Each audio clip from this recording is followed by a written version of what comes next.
Recording studio आमी। जैसन ठोर ठौरी हऊ तोर गे पेन्ही पायलवा छम छम कर कौसोर गे सुगा जैसन ठोर ठौरी हऊ तोर गे पेन्ही पायलवा छम छम कर कौसोर गे जब देखहियो छौड़ी तोरा रिलवा डोल जाहू हमर दिलवा जब देखहियो छौड़ी तोरा रिलवा डोल जाहू हमर दिलवा सुगा जैसन ठोर छौड़ी हऊ तोर गे पेन्ही पायलवा छम छम कर कौसोर गे सुगा जैसन ठोर छौड़ी हऊ तोर गे पेन्ही पायलवा छम छम कर कौसोर गे जब देखहियो छौड़ी तोहरा रिलवा डोल जाहू हमर दिलवा जब देखहियो छौड़ी तोहरा रिलवा डोल जाहू हमर दिलवा।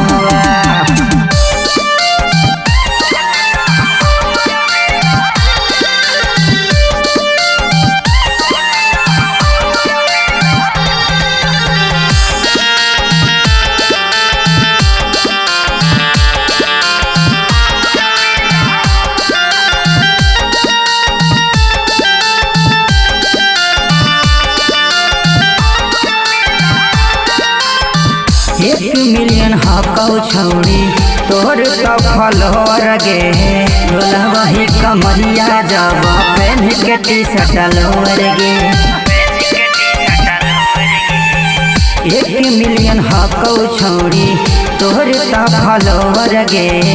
डोला वही कमरिया जब पेन के टी शर्ट लोर गे देखावही जब छौड़ी अपन दोनों है डलाइट गे कह रहा कौ मनवा करियो तोरे संगी फाइट गे जब दिखावही तू छौड़ी लाल किलवा डोल जाहू हमर दिलवा जब देखावही तू छौड़ी लाल किलवा डोल जाहू हमर दिलवा।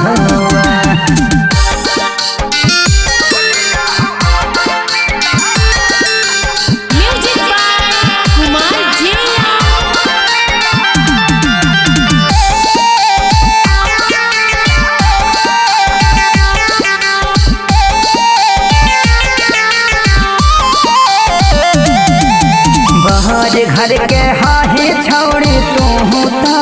धिया गे देखी के रहनिया कौनो बनतौ ना तोर पिया गे बहर घर के हाही छौड़ी तू धिया गे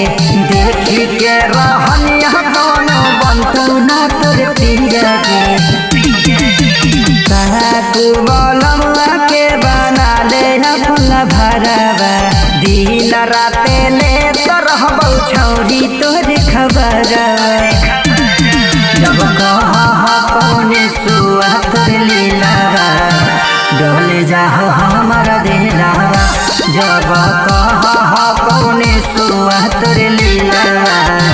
डोल जाहू हमर दिलवा। माँ अम्बे रिकॉर्डिंग स्टूडियो आमी।